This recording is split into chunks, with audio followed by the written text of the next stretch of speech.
अस्सलाम वालेकुम दोस्तों, ये आईडी है। ज़रा सा देखिएगा कि इस तरह के लोग हमें रब्ता ना कीजिएगा। ये नंबर भी दे रहे हैं, ठीक है।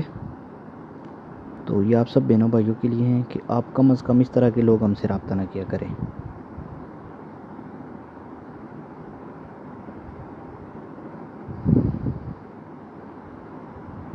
अब ये जैसे मैसेज देखिएगा, पहले बुक्स के मतलब पूछ रहा है, फिर आगे से कहता है बात करनी है। मैंने इसको बोला है बोलो क्या बात है। तो ये आगे से हमें कह रहा है जी साफ़ बात है, 3-4 आमलों से तवीज़ करवाए हैं, असर नहीं हुआ। आप क्या तवीज़ करवाए हैं वो ये देखें आप।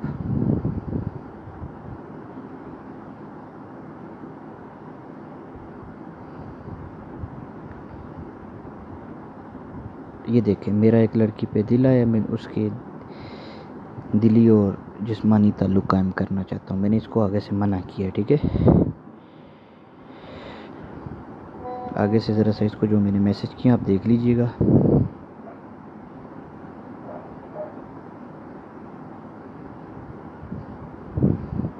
तो इस तरह के लोग जो नाजायज़ काम के लिए हैं वो हमसे रब्ता ना किया करें, ठीक है।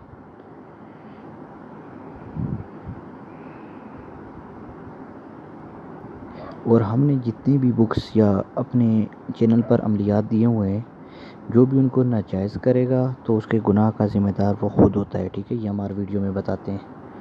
इसका नंबर भी मैंने आपको बता दिया है। तो ऐसे लोग खुदा रब्ता ना किया करें, ठीक है।